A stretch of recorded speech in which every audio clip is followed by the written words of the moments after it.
Buongiorno e benvenuti a 7 in punto. Buongiorno al mio ospite, l'avvocato Alessio Buongiorno a Vianello. voi. Questa mattina parliamo di tematiche legate alla successione nelle imprese, una questione molto sentita in questo territorio e abbiamo avuto dei casi eclatanti proprio recenti con la scomparsa di Armani e di Valentino. Insomma, le successioni non sono ancora risolte proprio per un insieme di elementi che si intersecano ed è un problema che lei come studio ha esaminato perché anche in Veneto la questione è più che sentita. Beh sì, direi che è centrale. Più del 90% delle aziende in Italia e quindi anche a nord-est sono familiari. Molte sono nate nel dopoguerra, quindi facendo due conti si capisce che questo fenomeno probabilmente impatterà più di 1 milione di aziende nei prossimi 10-15 anni. E purtroppo le statistiche non sono molto favorevoli, nel senso che poche, quasi il 30% aziende sopravvivono al loro fondatore e quindi la successione del valore aziendale all'interno della famiglia è e sarà un tema centrale nei prossimi anni. Quindi noi professionisti ovviamente siamo in prima fila, diciamo, ad affrontare queste tematiche che però impattano aspetti giuridici, economici, sociali, psicologici. C'è il rischio che questo patrimonio possa disperdersi e magari finire nelle mani di fondi internazionali? Assolutamente sì.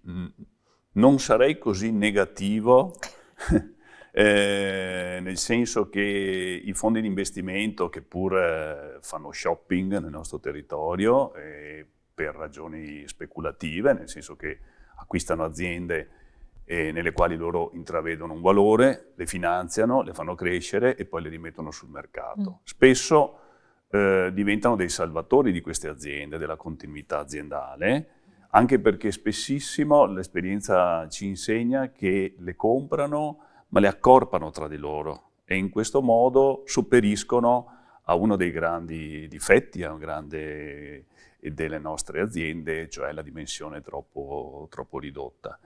Quindi c'è una finanza buona che nel nostro territorio sta operando, sta crescendo e moltissime di queste aziende che vengono acquisite dai fondi rimangono nel territorio e vengono appunto finanziate e accresciute nel loro valore. Quindi è vero, c'è questo rischio, sarebbe molto più bello vedere le aziende proseguire all'interno dei nuclei familiari, abbiamo fulgidi esempi di grandi gruppi industriali veneti e non solo, anche piccole realtà che riescono a fare questo passaggio. Dove non ci riescono, la presenza dei fondi di investimento che operano nel nostro territorio non sempre è così negativa. La vostra mission, il fatto anche che, se non sbaglio, il suo studio si è ampliato, no? Facendo delle collaborazioni, è anche proprio quello di assistere le imprese del territorio perché possano proseguire in questo territorio. Sì, diciamo, io uso anche dire che noi abbiamo anche una funzione di mediazione quasi culturale, nel senso che spesso mettiamo in correlazione imprenditori veneti che hanno creato magari delle grandissime realtà, ma dove ancora si parla il dialetto. E però questi devono interloquire con realtà dove si parla solo l'inglese. Naturalmente la mia è una semplificazione, no? Intendo dire che mettere a rapporto una imprenditoria che comunque è figlia di una cultura contadina e con un mondo della finanza che guarda a nord-est giustamente come uno dei territori più ricchi dell'Europa, è un'esperienza molto sfidante anche dal punto di vista professionale perché ci obbliga a usare paradigmi diversi che però devono parlarsi l'uno con l'altro. Quindi è molto stimolante ed è anche molto arricchente come esperienza. In qualche modo voi fornite quello che si è sempre detto, no? Perché questo è un po' il tema del passaggio generazionale. Si è sempre detto che per avere garanzia di una successione anche all'interno di una famiglia, i grandi imprenditori dal punto di vista delle idee, no? Dovevano in qualche modo lasciare spazio ai manager. Quindi in qualche modo voi fornite quel management che è essenziale poi per una impresa locale per essere nel mercato, perché non basta più il prodotto, l'idea, serve anche la visibilità. Una volta il problema era quello, no, delle strade, portare il prodotto fuori dal cancello. Oggi il cancello è rappresentato un altro tipo di cancello. Certo. Allora, partiamo da una prima considerazione che merita poi tutto il nostro rispetto. Nella maggior parte dei casi i fondatori di queste aziende sono dei fenomeni, sono persone che hanno creato dal nulla, spesso con delle intuizioni che poi si sono rivelate sul mercato veramente assolutamente vincenti e che sono peraltro riconosciute a livello internazionale. E quindi abbiamo sempre a che fare con persone che magari non hanno una cultura aziendale, perché magari spesso non hanno neanche fatto l'università, ma che hanno creato degli imperi economici. E quindi è vero che a loro manca una capacità tecnica manageriale, ma hanno esperienza e fiuto da vendere. Quindi noi forniamo loro certamente degli strumenti tecnici, innanzitutto per capire il valore della loro azienda, perché ormai poi le aziende valgono per la loro capacità di produrre reddito e di produrre marginalità, mentre appunto una cultura contadina ancora porta a pensare che l'azienda valga per il suo patrimonio, per i capannoni, per queste cose. Non è più così, no? Quindi innanzitutto li accompagniamo nel capire il valore che hanno creato. Poi c'è un tema appunto di passaggio generazionale estremamente delicato, nel senso che ci sono dei casi felici in cui l'imprenditore ha dei figli che possono validamente continuare l'opera del padre, ci sono molti casi in cui invece questo non è possibile, o perché il figlio ha fatto scelte diverse, legittime, o perché non è all'altezza. Altri talenti.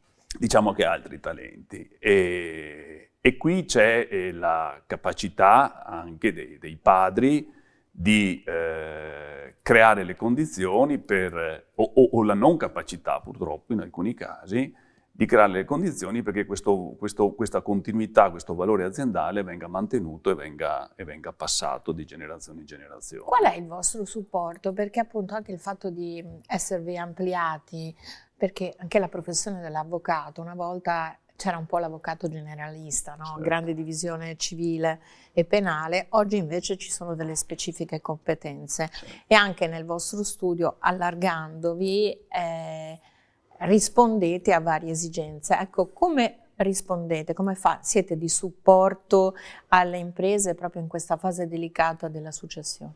Ma anzitutto il primo messaggio è che l'azienda non può essere equiparata a un qualsiasi altro bene che deve passare in successione, no? Quindi non è una casa. Esatto, non è una casa, non è un non terreno, è un campo. Quindi è un complesso di realtà, di persone, che quindi va trattato con una specificità. La seconda è che quindi il tema non è necessariamente quello di trasferire a uno o più figli questo bene, ma è quello di avviare un percorso, anticipandolo rispetto al momento del decesso. Poi su Armani magari facciamo una parentesi, sì, perché quello è un caso particolare, però quindi accompagnandoli fondamentalmente nella consapevolezza che in realtà quando si parla di un'azienda si può benissimo scindere l'aspetto della proprietà da quello del godimento dei frutti dell'azienda, da quello della sua gestione. Nel momento in cui l'imprenditore capisce che lui può organizzare una successione, non necessariamente trasferendo la stessa quota di beni ai propri eredi, ma diversificando in base appunto ai talenti e senza pregiudicare i diritti successori. Questo è di fatto il nostro principale valore e contributo che riusciamo a dare. Però c'è anche una componente, lei prima faceva riferimento psicologica, perché sto pensando, da una parte l'imprenditore che magari, non lo so se sono tutti illuminati, avveduti, che pensano alla successione, chiamiamolo per tempo, no? E anche inquadrando a seconda dei talenti Certo. che cosa attribuire. Mi metto anche nei panni dei legittimi eredi che magari si vedono assegnate degli elementi che non condividono, insomma abbiamo a che fare con gli esseri umani di una stessa famiglia. E qui questo è il nostro ruolo, cioè noi di fatto dobbiamo prevenire le liti successorie, e dobbiamo cercare di prevenirle, dobbiamo cercare di capire nel rispetto delle leggi vigenti che sono abbastanza stringenti in Italia per quanto attiene quindi tutelano la legittimità. Esatto, tutelano le quote della leggita che non possono essere toccate e quindi si tratta di capire inizialmente prima di tutto il valore aziendale, poi quali tra i figli, se ce ne sono, che possono essere i continuatori non necessariamente della proprietà ma della gestione. Sì, perché la proprietà può essere anche ad uno che non ha, cioè giustamente tra i figli, però chi ha l'onere di proseguire? Quindi le tecniche e il nostro ordinamento, devo dire, in questo si è molto evoluto, consente appunto di separare, che io posso attribuire le medesime quote a due figli, ma individuare solo in uno di questi, senza violare i diritti successori dell'altro, posso individuare in uno solo di questi il mio continuatore, cioè la persona che ha le capacità manageriali per continuare l'azienda. E noi cerchiamo di lavorare in questa area non facile, perché si tratta di fare delle scelte molto e anche farle capire. Farle capire, si tratta di appunto farle accettare, incontrare i figli, parlare con loro, questo naturalmente nei casi più nei più ostici, però anche in quelli più illuminati, in cui il padre prende per tempo in mano la situazione e affronta le situazioni proprio per prevenire poi le liti successive. E anche frizioni che sono, credo, anche inevitabili, no? Sì, devo dire che la casistica mi ha fatto scoprire delle situazioni le più disparate, anche le più felici. Ho visto figli anche numerosi, 2, 3, individuare in uno di loro quello più bravo e quindi riconoscere che a parità di attribuzione di quote era giusto, nell'interesse di tutti, che fosse lui ad avere le stelle dell'amministratore delegato piuttosto. E poi non ci sono solo i figli, no? nelle pratiche di successione. Chi non ha figli, ci sono le compagne, le mogli, i mariti, gli amici, cioè ci sono tante componenti. Ecco, e qui ci può aiutare Armani. Qui ci può aiutare Armani. Infatti il riferimento era... nel senso che noi studiamo il testamento Armani pur riconoscendone alcuni aspetti di criticità, ma proprio per questo. Intanto perché ha avuto il merito, che non è così diffuso, di farci conoscere pubblicamente. Il testamento di Armani è pubblico e quindi tutti noi un casus, operatori abbiamo potuto o meglio, soprattutto gli imprenditori hanno potuto conoscere direttamente attraverso il nostro lavoro di conferenze, di studio, esattamente uno dei principi dell'imprenditoria italiana, che domande si è fatto e che risposte si è dato per garantire in questo caso lui ha individuato tra i suoi conoscenti, nel caso di specie tra il suo compagno, delle figure che appunto potessero, a suo dire, garantire una continuità valoriale del gruppo Armani, contemporaneamente però aprendo al grande capitale questo gruppo che fino alla sua morte era rimasto totalmente in mano sua. Quindi è un po' un unicum rispetto anche, perché prima citavo Valentino, invece lì era... Esattamente l'opposto. Esattamente l'opposto, sì. Si era liberato di tutto e gli erano rimaste le proprietà immobiliari. Quindi sono scelte di vita diverse. E questo ci dà anche il senso della specificità di ogni caso. Armani, lo sappiamo, era un perfezionista, accentratore, tutti ricordiamo la foto durante il Covid quando lui era in vetrina che sistemava i manichini, E quindi nel suo schema successorio ritroviamo tutto questo, perché lui ha voluto disciplinare una sorta di immortalità. Esatto. Si è creato, si è disegnato una sorta di... Ha avuto la fortuna di restare in salute fino all'ultimo e quindi ha potuto, con i suoi avvocati, con i suoi professionisti, disporre un testamento che nelle sue diverse fasi porta alla vendita, in realtà non del 100%, ma solo del 70%,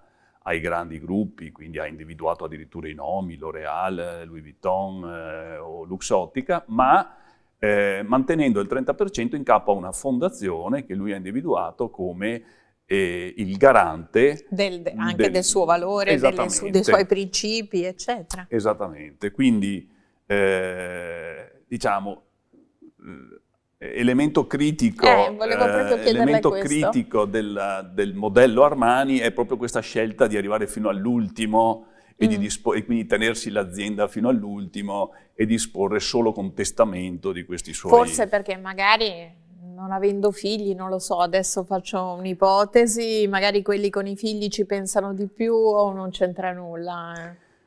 Ma io credo che no, che in realtà adesso non voglio fare psicologia. No, sulla base della sua esperienza, dei casi trattati. Però penso in realtà grazie anche all'enorme lavoro che sta facendo anche le associazioni di categoria per far parlare gli imprenditori per tempo di questi delicati temi, che in realtà sempre di più assistiamo a una presa d'atto del problema, anche perché poi l'aspettativa di vita aumenta e qui si rischia poi di fare il passaggio generazionale quando anche gli eredi sono un po' vecchietti anche loro. No? Quindi, questo quanto favorisce poi il tessuto economico generale? Quanto è un'esigenza anche sociale, se vogliamo, al di là della singola famiglia? Tantissimo, anche perché il mondo sta cambiando a una velocità supersonica, i mercati anche, e per quanto appunto stiamo parlando di fenomeni che hanno creato in un'altra era geologica. Anche se era 30 anni fa, esatto, il miracolo del nord-est. Queste realtà oggi devono fronteggiare delle dinamiche di mercato internazionali, pensiamo solo all'impatto dell'intelligenza artificiale, alla digitalizzazione, all'innovazione che non può essere completamente alla loro portata. Quindi l'innesto di nuove generazioni diventa poi un modo per dare valore all'azienda. E poi assistiamo a un altro fenomeno, che le nuove generazioni accettano più di buon grado la compresenza con i manager, perché loro stessi sono dei manager, perché quasi tutti insomma hanno una scolarità più elevata dei loro padri, e quindi capiscono anche l'importanza di innestare all'interno della struttura che rimane familiare, però dosi massicce di managerialità. E questo non può che essere questa è una cosa positiva. Esattamente, un vantaggio per le nostre aziende. È anche un modo per tenere nel nostro territorio teste pensanti. Sì, e quindi si evita la fuga dei cervelli. Sì, perché poi in realtà quando un'azienda poi finisce nel giro dei fondi o altre, poi è più facile, è più facile che venga accorpata. Anche se lei prima ha detto che è ottimista, però insomma ci può essere questo rischio. Ma sa perché? In realtà è frutto dell'esperienza. Allora, noi qui abbiamo aziende piccole, ma che hanno degli ottimi prodotti, di ottima qualità, e che mancano però magari delle reti commerciali o della forza finanziaria. Il famoso cancello, no? Esatto. Il cancello che un tempo era la mancanza della strada, oggi è una mancanza di un altro tipo di strada, se vogliamo. Però questa bontà del prodotto e della qualità e dell'affidabilità anche sul mercato di questi prodotti in realtà è riconosciuta, e quindi noi diventiamo un po' il ventre molle dell'Europa anche, per esempio, per realtà americane che vogliono entrare in Europa ed affrontare, anche perché da noi ci sono realtà più piccole, in Francia e in Germania le dimensioni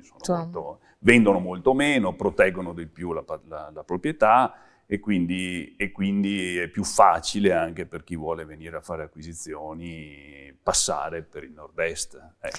Senta, a proposito di nord-est, perché lei, la sua presenza oggi mi capita quasi ad hoc. rinunciato completamente alla politica, anche se da una parte Andrea Martella l'altro giorno, quando ha ufficializzato la sua candidatura a sindaco di Venezia per il centro-sinistra, ha fatto riferimento a lei, alle proposte che lei ha avanzato anche nei Futuri di Venezia. Qui ho la pubblicazione. Leggevo sul giornale proprio in questi giorni anche Simone Venturini, che potrebbe essere il candidato del centrodestra a sindaco di Venezia, anche se non è ancora stato ufficializzato, che prenderebbe in considerazione questa ipotesi del famoso ticket di 35 euro per che Venezia possa autofinanziarsi, dato che la legge speciale non sarà rifinanziata, quindi è inutile illudersi, e i fondi che arrivano da Roma saranno tutti impiegati per la manutenzione del Mose. Lei fuori dall'agone politico completamente, le stanno tirando la giacchetta, la sua proposta pare piaccia, allora forse era lei il candidato giusto a sindaco di Venezia? Ma allora diciamo che la domanda è molto personale, la passione politica mi ha accompagnato fin da ragazzo, quindi sono quelle passioni che soprattutto se vissute a livello giovanile poi si fa fatica a togliersi di dosso, però diciamo, insomma, ho fatto una scelta di campo ormai 30 anni fa e la sto mantenendo, però ogni tanto riaffiora, diciamo così, soprattutto quando si parla di Venezia, no? Perché Venezia è una città assolutamente unica per i problemi che pone e anche per il livello della sfida che pone, quindi questa proposta che nasce, non è mia, nasce da un collettivo. Un fondo collettivo, in realtà è stata ispirata da un fondo del Guardian, il cui titolo più o meno recitava che così 49.000 abitanti veneziani non potranno salvare Venezia, ma forse 30 milioni di turisti la possono salvare. E l'idea sostanzialmente è quella di attingere con un approccio però consensuale, cioè proponendo a tutti i turisti che vengono a visitare la città di dare un contributo alla città per mantenerla viva e obbligare il sindaco a destinare questi fondi a delle destinazioni molto specifiche, che poi sono quelle della rigenerazione, di mantenere una città viva, soprattutto nella sua parte insulare, e di offrire al turista che paga questa cifra. Una sorta di carta servizi? Sì, però obbligatoria, cioè vuoi venire a Venezia, noi ti garantiamo un numero chiuso, sai che non trovi più quella confusione che c'è oggi, ti garantiamo che puoi vivere una bella esperienza turistica, una buona... ma contemporaneamente però ti offriamo anche dei servizi minimi che sono il trasporto pubblico e la visita ai musei civici comprese in questa card, e con tutti questi soldi, perché stiamo veramente parlando di una quantità importante, pur riducendo il numero di turisti dagli attuali 35 milioni, noi stimiamo una ventina di milioni, bastano e avanzano, per creare un equilibrio in città tra turismo e residenza e soprattutto disporre di risorse che consentano con continuità di avviare un grande piano, soprattutto sulla casa, di sostegno a dei lavori che si stanno perdendo in città e quindi alla fine di rendere la città, mantenerla una città viva, una città normale. Questo però comporta turisti a numero chiuso? Questo comporta un numero di accesso limitato in base alla capacità di carico della città, che è un altro tabù che sarebbe ora che i candidati sindaci svelassero, sì, perché ci sono studi che ormai risalgono a tanti anni fa che ci dicono che fisicamente oltre un certo numero non ci stanno. Il pesce è piccolo, esattamente. No? Cioè non è che per quanto sembra esteso, ma in realtà... Teniamo conto che poi il trend mondiale di tanti siti va in questa direzione, quindi non stiamo dicendo, Venezia potrebbe essere ancora una volta un capofila di esperienze di questo tipo, quindi il sistema della prenotazione e di un numero massimo di accessi naturalmente dinamico in base ai momenti, soprattutto premiando chi si prenota per tempo, no? Programmando la propria visita, e unendolo appunto a questo contributo, a una sorta di crowdfunding planetario, per cui uno sa che quando viene a Venezia dà, e soprattutto l'utilizzo... Anche se viene in giornata, perché sennò questo meccanismo potrebbe escludere il turista Allora, il sistema naturalmente che abbiamo pensato è abbastanza complesso, articolato. sì, non è neanche questa la sede, anche perché non mi ha ancora risposto se... No, il sistema prevede delle esenzioni, prevede anche una gratuità per chi si prenota per tempo e viene in giornata. Quindi c'è un meccanismo per ogni tipologia. Sì, naturalmente anche rispetto ai meno abbienti, insomma c'è tutto uno studio fatto che poi speriamo in campagna elettorale di poter confrontare con i candidati sindaci. E noi ci teniamo che il programma e l'agenda del prossimo sindaco abbia questo Quindi elemento. Ci sarete come voce in questo senso? Ci saremo come cittadini che hanno delle idee che le fanno valere, ma voglio dire, se richiesti partecipiamo anche alla governance. Il problema è che il nostro titolo, la nostra introduzione del nostro capitolo si chiama Ultima chiamata. Noi siamo partiti da lì, che Venezia è in uno stato di difficoltà, diciamo così, sia nella sua parte insulare sia nella sua parte di terraferma, che richiede cure pesanti. Ecco. È una difficoltà fisiologica, una difficoltà frutto di un'amministrazione che ha elencato anche, insomma, un risanamento, perlomeno sotto il profilo economico. E con questo siamo in chiusura. Sì, no. Probabilmente non ci siamo accorti tutti 30 anni fa di quello che stava succedendo. A Venezia questo turismo ha portato ricchezza a tutti e quindi ha funzionato e continua a funzionare perché porta benessere e ricchezza a tutti, ma in realtà è un tipo di economia che rischia di far morire la città, e quindi l'appello è a utilizzare questa risorsa turismo per far crescere le altre economie. Da quella portuale a tante altre economie che a Venezia possono e devono rimanere per mantenerla viva. Alla luce anche dei tanti lavori che si possono fare da remoto, probabilmente Venezia potrebbe diventare attrattiva per una residenzialità di lavoratori in smart working. In parte lo è già, e sono fenomeni che sono già registrati, questi nuovi cittadini che scelgono. E sono positivi secondo lei? Bisogna fare un progetto specifico per attrarre persone, perché si parla sempre di attrarre giovani,